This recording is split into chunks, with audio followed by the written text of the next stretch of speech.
Hi guys, and welcome back to World of Tanks, and this time I'm looking at the M4A1 Revalorisé, or I think that's how you pronounce it anyway, or the Ravioli as most people call it.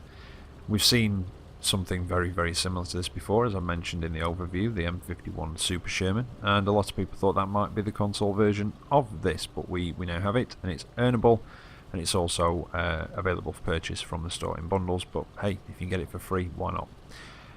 So, again, I feel like there's not really much to say about this. It is very similar to the M51 Super Sherman. In fact, extremely similar. They both pull up to tier 10, they're both tier 8, they're both French. However, the M51 has perma camo. This one you can put camouflage on it, so the camo values, concealment are slightly different, but in theory, if you put camo on, it should make it the same. And this one has a slightly larger engine by 90 horsepower, but slightly worse terrain resistance. And it also has slightly worse hull traverse as well, and a slightly lower top speed.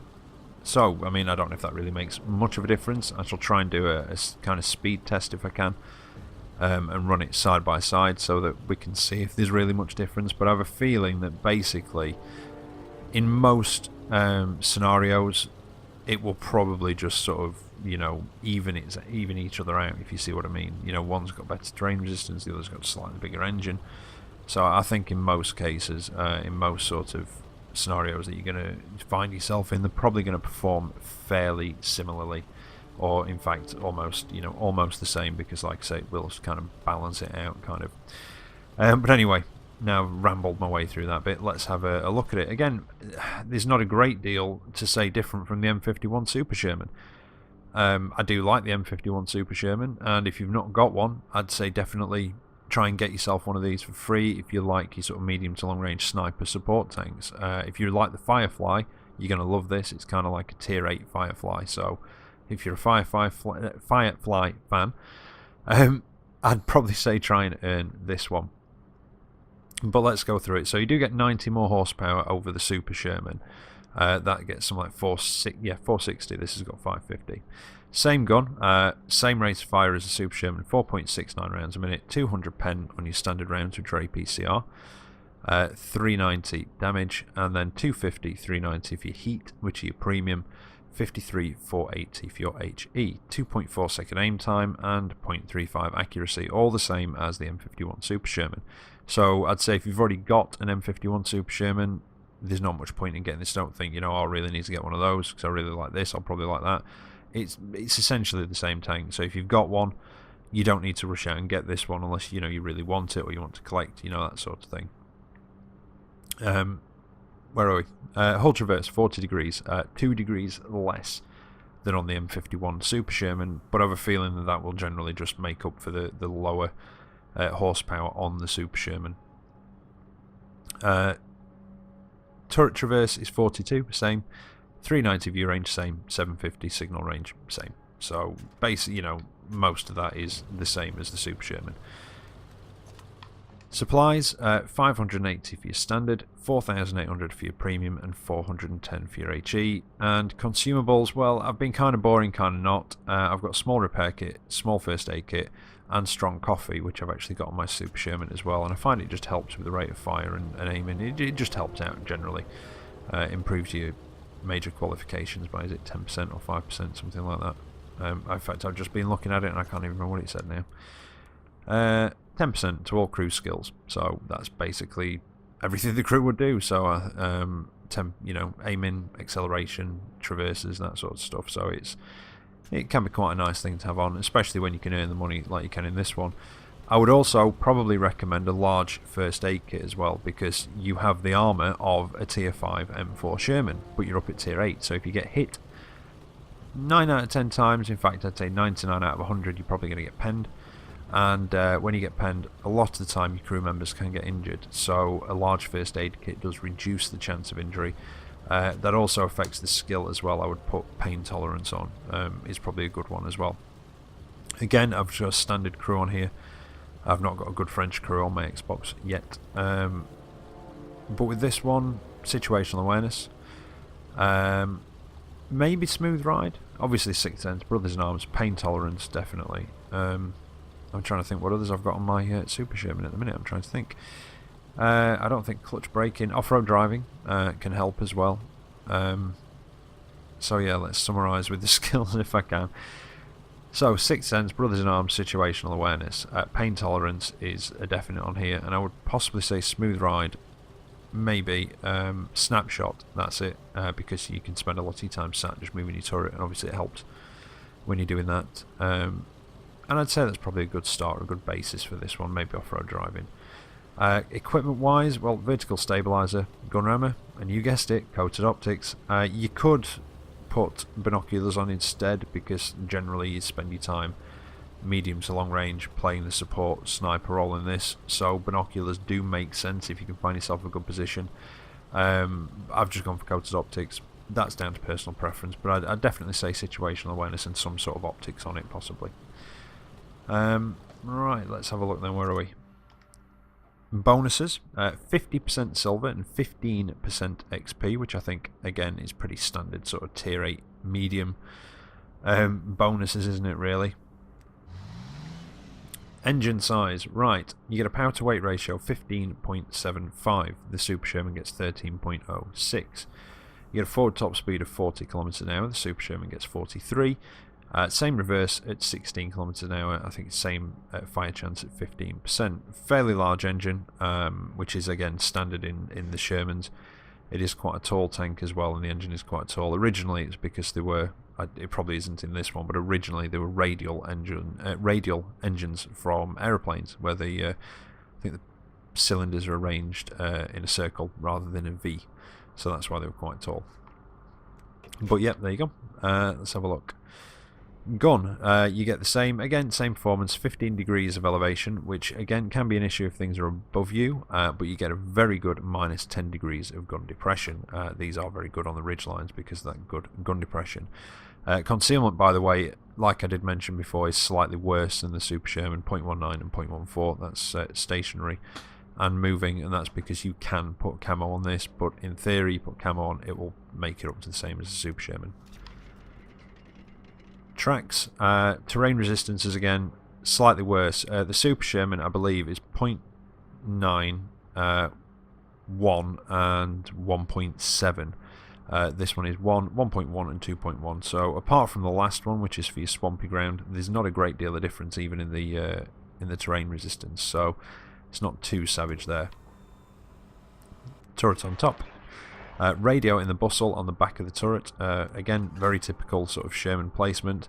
Ammunition, a lot of ammunition blocks in here. Oh yeah, safe stowage. Nearly forgot, yeah. Safe stowage is one that you probably want to put on here as well. Nearly forgot about that one. So yeah, a lot of ammo racks in here. So if you see one of these, you're probably going to have to try very hard not to hit an ammo rack. With how many there are, you can see they're in the front of the hull, they're in the side, so you aim anywhere in the side of the tank, under the turret, and there's a good chance that you're going to hit an ammo rack. Shell velocity as well, by the way, on your standard rounds is fantastic. 1,460 metres, that is something that is brilliant about this and the Super Sherman. Your shell travels so quick to your target. Same placement, I think, as in the Super Sherman. You've got your driver down in the hull, and then you've got your gunner, loader, and commander up in the turret. And then armour-wise, again, like I say, same as the Super Sherman. Very, very similar to a standard Sherman, in fact. 51 on the front of the hull, 38 on the sides and rear. And the turret is 64 all round. And I think it is frozen up again, so get ready for some dodgy editing.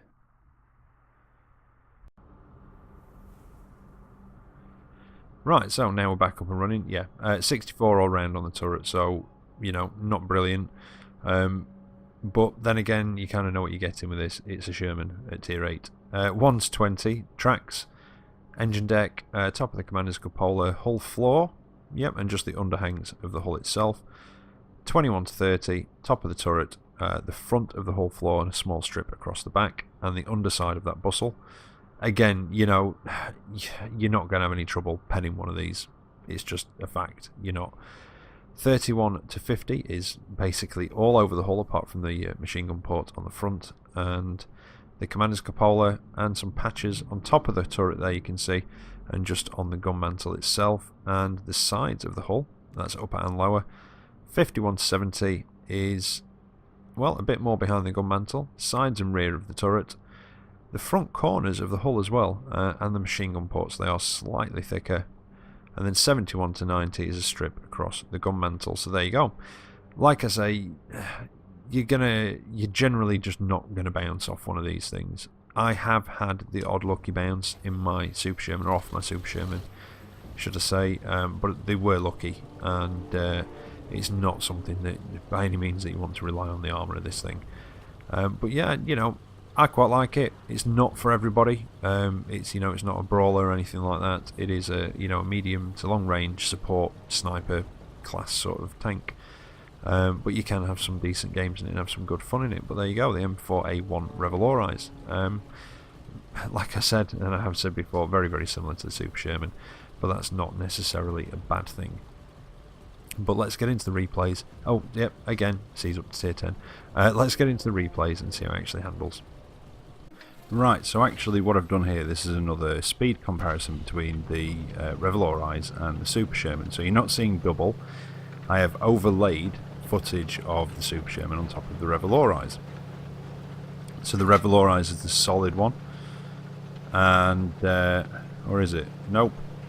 Which way around is it? Anyway, one's solid, one is not. So it's just to give you an idea of how the speed compares to one another, and as you can see there is basically nothing in it. Now I don't know if you prefer that way or the side by side, let me know in the comments. I just thought I'd try something different with that one. Now there is only one replay with this, unfortunately. I mentioned in Sunday's video that I've just been having a bit of a bad time recently, but it, you know, got better. Sunday, you know, I've been playing better, and I got the footage for this. I recorded the garage bit actually last week, so that was a while ago, and then a couple of things got in the way. I also mentioned the other day about my medication being changed and Alton dropped, and it is affecting me a fair bit, so I wasn't feeling particularly well yesterday. I was planning on having a good go on World of Tanks and hardly did anything on it at all, and just turned it off. I just wasn't feeling particularly well at all, which is why I didn't go up yesterday. And then I've come to do this today, still feeling a bit off it, but you know, this needed to get done. And yeah, I couldn't get any decent footage in it, unfortunately. And the two decent ones I had got, one was about a 3,000 damage game, and this one, and the other one, the other game, I've gone to put it in today, and for some reason the only thing that's there is the audio, no picture at all, just audio. So yeah, one of those sort of cursed video almost, just one thing after another. But I've got the garage bit, I've got the speed comparison to show you that there is really no difference between this and a Super Sherman in speed, because the terrain resistance almost makes up for the lack of engine power on the other one, on the Super Sherman. So, you know, I didn't want to give you no footage, so that's why, you know, we've just got this one replay. And, you know, I understand and I wholeheartedly, you know, agree that this is not the best sort of gameplay, and it's not a particularly great match, but it does show you what I experienced to be sort of an average match in this. And sometimes, you know, especially when you get on some of these levels in a tank like this, it can be quite tricky. And it just depends on where people go and where you can position yourself, because, you know, you've got no armour. But if you really do want to see what this can be capable of, because it is almost exactly the same as the Super Sherman, then if you go back to my M51 Super Sherman review, and if you use the time code in the description, in the video description, it'll skip you straight to the replays, and that'll give you a better idea of what this, you know, a bit more than, you know, the upper sort of scale of what this can be capable of. You know, I've had sort of 5,500 damage games in the Super Sherman, and it's almost felt, you know, not easy, but it wasn't exactly tricky, just because of how the team worked out. You know, I could use them to spot for me, and, you know, it's got very good shell velocity as well. So yeah, like I say, there's not much here, but it does show you a few of the sides of it. You know, the accuracy can be a bit meh sometimes. You know, not bad, but just a bit meh. And it does sort of show you, like I say, ups and downs of it, and what can happen, and what seems to just sort of be the average sometimes in it, when things just don't quite go your way. But like I said before, if you do want to see, you know, something a bit more exciting, just pop back and have a look at the Super Sherman review, because, well, as I've just shown, there's, you know, the guns are exactly the same, the armour's exactly the same. The only difference is terrain resistance, 2 degrees of hull traverse, and 90 horsepower, which doesn't really make all that much difference anyway. So, you know, what you're capable of in one, you should be capable of in the other. And like I said in the garage as well, I really can't see much. I mean, you know, it's free. I wouldn't say, if you've got the Super Sherman, I wouldn't buy this, by no means. But you know, if you want it, it's free. Why not earn it? Just something slightly different to the Super Sherman. Plus, you can put camo on this, which is, I say that was possibly my only sort of disappointment about the Super Sherman, was the fact you couldn't put camo on it. So the fact that you can put camouflage on the Revalorisé is quite nice. And inscriptions, and obviously you can always put emblems on, I think. In fact, I can't think of a tank that you can't. So, but you can't always put inscriptions and camo on, so it is nice that you can camo this up. And I've seen a few done up in camo as well, and they look quite nice. Now at the moment, I'm heading back towards our cap, because, well, that's where most of the enemy team are. I'm hoping to get round on this guy here. I've got a bit of a leg spike there. Wait for the aim, so I don't want to miss him, and not enough to kill him. Hopefully I can reload, maybe, before he turns around, but no. And don't forget, again, this is a standard crew. This is, you know, maybe 30% camo, something daft like that, whatever it was in the garage. So yeah, you know, there's no skills on this crew at all. But yeah, I just hope you'll forgive me this one slip with this video. It's yeah, you know, I know it's not great, and that, like I say, the footage isn't the best for the for this, and I might even put a link to the Super Sherman video in the video description of this one if you do want to go and have a look. And don't forget, use the time code in that video description to skip to the replays. It should be a bit more entertaining, but yeah, it's like, just, I don't know, one thing after another with this. I'm going to try and hit him on the move, but I don't think he's going to do it. I've got to try and get back to cap, but, well, I was hoping, I don't know if there was somebody else there at the time, but I really didn't want a super Pershing behind me either while I was trying to get back, and derp. Straight into the post, and we end up with a draw, unfortunately, which is not something you get very often anymore. But there you go. Not a great example of what the Revalorisé can do, so I do apologise for that. Still 2,500 damage. But I hope you enjoyed it, and you know, I hope you found it informative nonetheless. And like I say, it just got to a point where this needed to get done now. Sort of illness and footage going wrong and everything else has just sort of got in the way. So there you go. I'll be back tomorrow with another video. I've already got all the footage for the continuation of the road to tier 10, so that's just a case of editing. So that should be a nice one for tomorrow as well, and XCOM as well, because that will return. So basically it's just a case of editing them both, so they should be both up tomorrow. So until then, take care out there, and I'll catch you next time. See you later.